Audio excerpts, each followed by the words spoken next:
The world isn't fair, and the faster you accept that brutal truth, you can stop being a victim sooner than you think.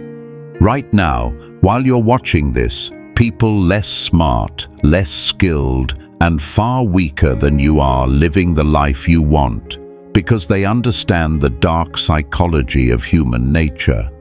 You've been programmed to play fair, while others rewrote the rules. You've been trained to wait for respect, while others took it. The game isn't just unfair, it's rigged against anyone who still believes fairness is real. It's rigged against those who think good intentions matter more than psychological dominance. 500 years ago, Niccolo Machiavelli decoded how power really works. He figured out why good men get ignored and why ruthless strategists rule minds rise. In this video, I'll break down 8 dark psychological truths that'll flip the script and turn you from invisible to untouchable, from overlooked to untouchable, impossible to ignore. But I'm warning you, once you see how this psychological matrix works, you can't unsee it. Once you understand these truths, you'll lose the ability to play victim forever. Let me tell you when everything changed for me. I used to be that guy, smart, hardworking, genuine, and completely invisible. I watched confident idiots get promoted. I saw manipulative people build empires while honest people struggled. And then the truth slapped me in the face. The world doesn't reward intelligence, it rewards influence. It doesn't care about your good heart, it respects strong presence. It doesn't care about your character, it respects psychological dominance. That realization shattered my old worldview, but it also set me free. Free from frustration, free from invisibility, because once you understand how the real game is played, you stop playing to lose. Machiavelli lived in Renaissance Italy, surrounded by political intrigue, betrayal, and psychological warfare. He saw entire kingdoms rise and fall for one reason. Those who understand human psychology rule those who don't. And his insights, they're not just historical trivia, they're the instruction manual for how to stop getting manipulated and start becoming magnetic. Being ruthless doesn't mean being cruel, it means being psychologically strategic. While you're out here playing checkers with good intentions, others are playing chess with ruthless calculation. Before we dive in, I want you to write this in the comments. I refuse to be psychologically dominated by others. This isn't just a comment, it's your first move towards psychological sovereignty. Because what we're about to do requires one thing: a shift from victim mindset to predator mindset. Are you ready to become dangerously confident? Let's begin. Number 1. Fairness is a psychological trap. Here's the first brutal truth. Fairness is a lie. A sweet-sounding illusion designed to keep you weak and compliant. Every time you wait for fairness, someone else is taking what you want. Every time you follow rules, someone else is rewriting them. Every time you expect reciprocity, a manipulator is using your predictability against you. You've been trained to think being fair makes you noble. In reality, it makes you prey. Think about it. How many times have you shown respect to someone who gave you none, helped someone who never helped back, waited your turn while others cut the line? You're not unlucky. You're not too nice. You've been psychologically programmed to lose. Machiavelli nailed it. Men should either be treated generously or destroyed because they take revenge for slight injuries. For heavy ones, they cannot. This isn't about physical violence, it's about psychological warfare. When you barely bruise someone's ego, they remember and they plot. But when you dominate them completely, they accept their position and move on. Most people make the worst mistake possible: half measures. They push back softly against aggressive people. They draw weak boundaries. They try to engage in dialogue with those who act solely based on their own self-interest. Here's the brutal result. You don't just look weak. You create enemies who think they can eventually defeat you. So what does real psychological dominance look like? When someone disrespects you, you don't argue. You don't explain. You don't beg them to treat you better. You show, through action, that disrespecting you triggers instant, it has severe consequences. You build environments where respect is in their self-interest, and disrespect costs them something they value. Stop being fair with people who aren't fair to you. Start being strategic with people who only speak the language of power. Number 2. Ruthlessness is emotional discipline. Most people think being ruthless cruelty means losing temper and explosive anger. They are completely wrong. Real ruthlessness is cold-blooded emotional control. Ruthless people don't get mad, they get strategic. They don't react emotionally, they respond intelligently. They don't make decisions out of heartbreak. Make one calculated move that ends the conflict in your favor. This is exactly why emotionally reactive people never build real influence. They're predictable, easy to trigger, easy to control. If someone knows your emotional buttons, they own your power. Every time you lose your cool, you give that power away. But psychologically dominant people, they know emotions are information, not instructions. They still feel anger, despair, frustration, but they don't act on those feelings. They respond strategically. Imagine someone publicly tries to humiliate you or damage your reputation. The reactive person gets defensive. They argue, explain themselves, try to clear it up. This makes them look weak and validates the attacker's power. But the person with ruthless emotional discipline, they pause, feel the emotion, and ask, what response would be most damaging to this person's social standing while elevating mine? Ignore them. Show they're not even worth your energy. Maybe they respond with cold, factual correction that makes them look foolish. Maybe they use the attack as an opportunity to show their superior composure. The key is that their response is chosen, not triggered. Machiavelli captured it perfectly. Injuries should be inflicted all at once, so their bitterness doesn't linger and causes less harm. When you're forced to respond to psychological attacks, your response should be firm and final. Don't get caught up in drama. Don't engage in emotional back and forth. Make one calculated move that ultimately works in your favor. Think about the most psychologically powerful people you know. Do they lose their temper, get into shouting matches, let others mess with their emotions? Nah. They hold the line. They maintain emotional sovereignty. They choose their battles. They respond with strategy, not with feelings. This emotional discipline becomes a source of immense psychological power. Because once people realize they can't control how you feel, they start treating you with caution and respect. Master your emotional response.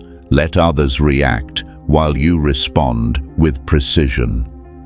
Number 3, psychological dominance trumps likability.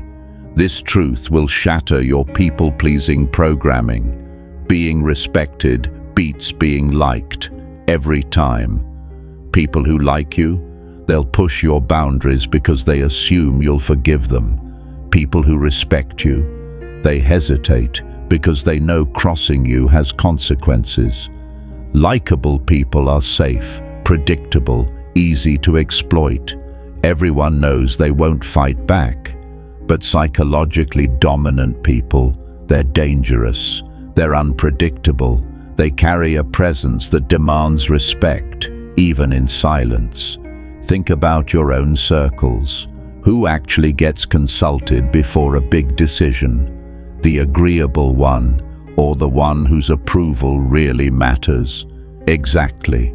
Dominance is always more valuable than popularity. Machiavelli said it straight. It is much safer to be feared than loved, if one has to lack one of the two. That doesn't mean becoming a tyrant. It means becoming someone people know they can't disrespect without consequences. Someone who's fair, but formidable. Here's how this shift looks in real life. Likable people say yes to requests they don't want to fulfill because they fear upsetting others. Dominant people say no without flinching because they prioritize themselves. Likable people tolerate disrespect, hoping it'll stop. Dominant people confront it, instantly and unapologetically. Likable people try to be included in everything. Dominant people are selective about what deserves their presence. Likable people explain everything. Dominant people make decisions and others adjust. This psychological upgrade from likability to dominance is massive. Instead of asking, "Will they like me if I do this?" you start asking, "Will this boost or weaken my social power?" You stop trying to make everyone comfortable and get comfortable with others' discomfort when it protects your position. You stop chasing approval and become someone others seek approval from. This isn't about becoming aggressive. It's about becoming someone whose respect must be earned, not someone who hands it out to anyone who doesn't value it. Build psychological dominance through consistent demonstration of your standards and boundaries. Let others earn your validation, not the other way around. Number 4. Decisive action creates psychological superiority. Here's where most people completely kill their influence. They make lots of weak moves instead of a few strong ones. Weak people constantly threaten consequences they never deliver, hand out empty warnings, try to control others through nagging, guilt trips, and emotional pleas. What does this build? Everyone knows you're all bark and no bite. People learn to tune out your complaints because your warnings have no real power behind them, so they stop taking you seriously. Psychologically dominant people flip the script. They warn less, but when they act, it's decisive, final, unforgettable. Machiavelli said it best. If an injury has to be done to a man, it should be so severe that his vengeance need not be feared. This means when you must demonstrate your power, make it so clear and final that people understand not to test you again. Imagine someone in social gatherings constantly disrespects you, interrupts you, dismisses your opinions or jokes by mocking you. The weak response, politely asking them to stop, venting to others, hoping they change. What's the result? They feel stronger because they're affecting your emotions and nothing happens in return. The psychologically dominant response, entirely different. You don't argue, you don't beg, you document the pattern and then strike once with absolute precision. That strike might look like publicly calling them out in a way that embarrasses them, excluding them from something they value, turning the group dynamic against their behavior and letting your social power speak. The key is that your response is disproportionately strong for a single incident, but perfectly aligned with the overall pattern of disrespect. This creates psychological impact. Others see that disrespecting you has real costs. They also see that you're not someone who makes empty threats. When you act with force. This principle applies everywhere in influence.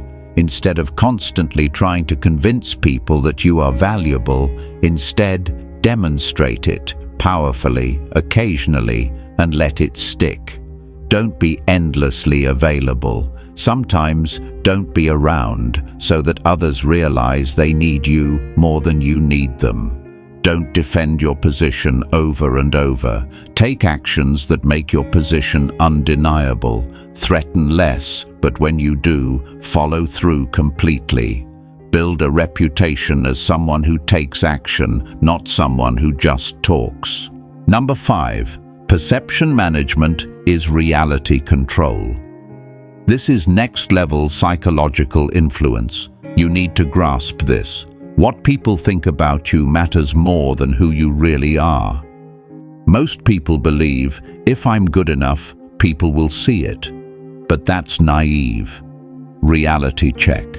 People make snap judgments based on appearances, not deep investigation. They don't have time to study your values. They judge you by signals, confidence, social cues, and reputation. If you don't actively manage how others perceive you, someone else will, and it won't be in your favor. Machiavelli knew it cold. Everyone sees what you appear to be. Few experience what you really are. So here's the truth. Your image equals your reality. Your reputation equals your power. Your perceived value equals your actual value in their minds. Psychologically sharp people own this.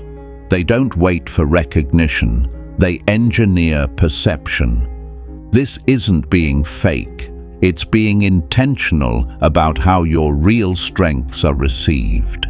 That means being strategic in how you present your real and authentic traits. Think about social media. Two people achieve the same success. Someone with strategy documents their success and showcases their competence and achievements. The other stays silent, thinking, "My work will speak for itself." Guess who gets more recognition, respect, and opportunities? The one who manages their perception. Now, translate this into real life. Before you say a word, people are scanning your body language, your tone, your style, your presence. Walk in with strong posture, steady eye contact, and authority in your voice. People unconsciously treat you like someone that matters. If you slouch in slouched, hesitant, unsure, they dismiss you before you've even started. The psychology is simple. People treat you according to how you train them to see you. Here's how perception management looks in practice. Controlling the stories you spread about yourself, smartly sharing your successes and downplaying your failures. You align yourself with high-value people and situations. Proximity raises status.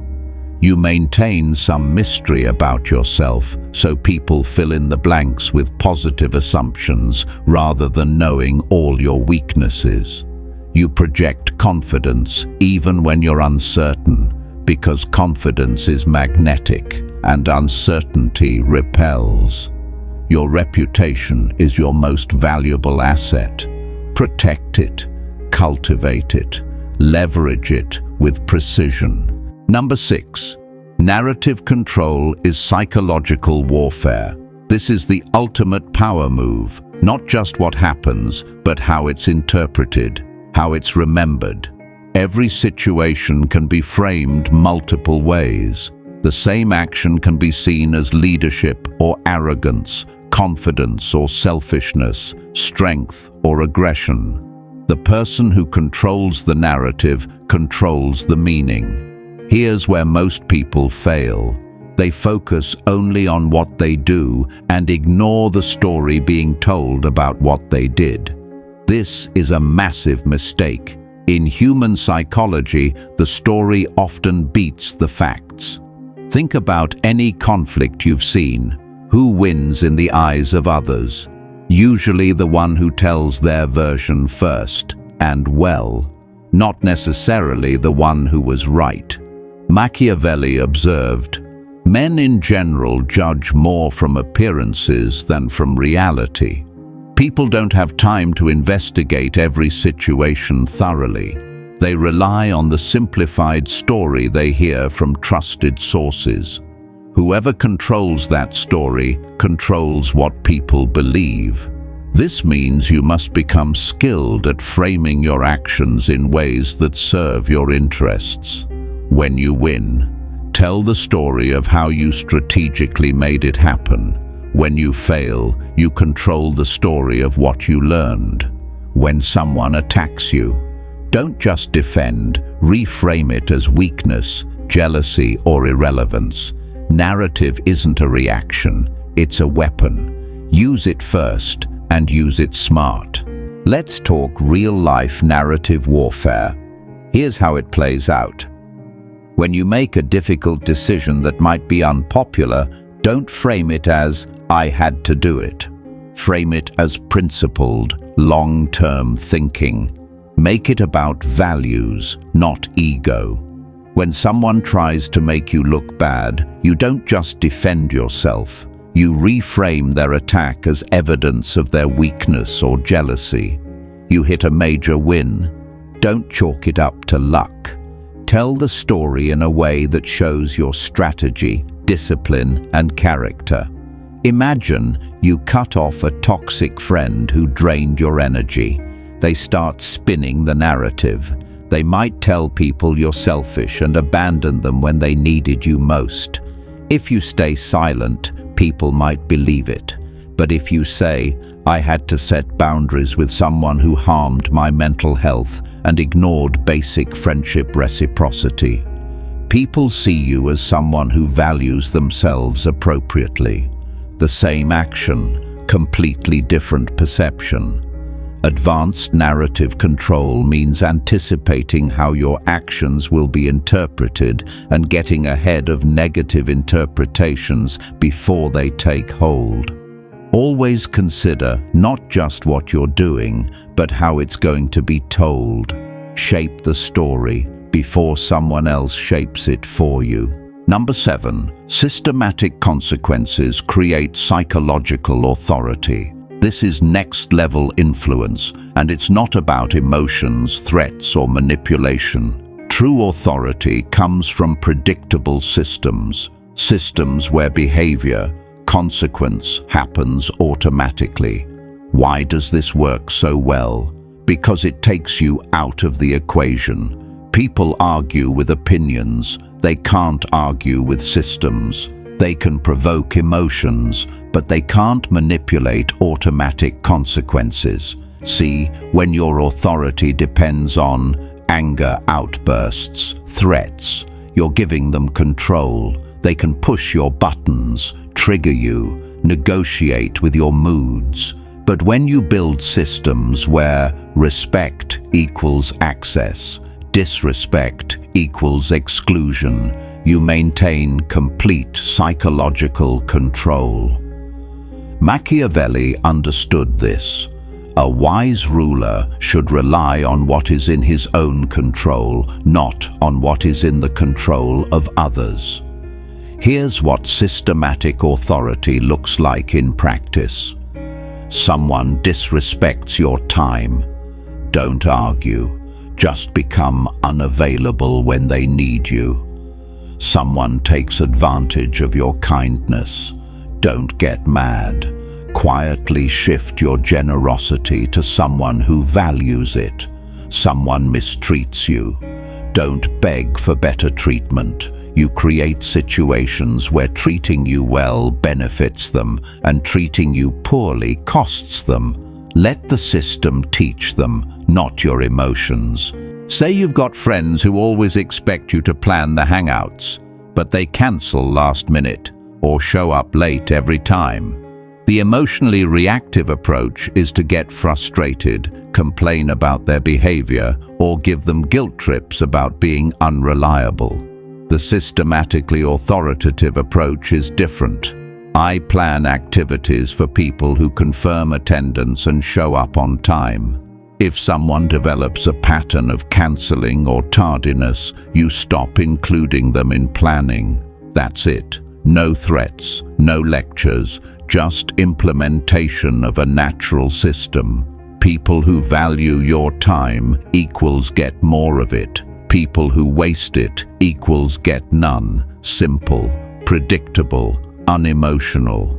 And here's the magic. This builds real psychological authority. People start changing their behavior just to keep access to what you offer. And they can't argue with the system. It's not personal, it's not emotional, it's just cause and effect. The best part, it's self-sustaining. You don't need to repeat yourself. You don't have to keep enforcing rules. The consequences do the work for you.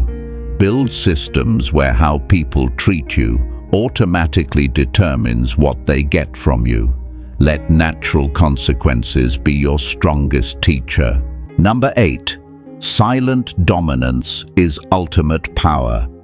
Here's the final and most crucial lesson. True psychological dominance operates in silence. People who constantly talk about how tough, smart, or ruthless they are. They're not powerful, they're just advertising what they wish they had. Real psychological dominance is felt rather than declared. The most dangerous people in any room are often the quietest ones. They're observing while others are performing. While others perform, they observe. While others react, they calculate. While others posture, they position. Think about the most psychologically powerful people you've met. Do they talk about how powerful they are? Do they brag about what they control? Do they threaten those who cross them? Nah. Their power is assumed, not announced. Their influence is demonstrated through results, not through declarations. Their dominance is felt through presence, not through words. Machiavelli captured this perfectly. The lion cannot protect himself from traps, and the fox cannot defend himself from wolves. One must therefore be a fox to recognize traps, and a lion to frighten wolves. You need both. Be the fox who spots threats. Be the lion who strikes fear. This means you must be strategically intelligent when the moment calls for cunning, and psychologically forceful when strength is required. But here's the secret. You need to transition between the two without telegraphing your next move.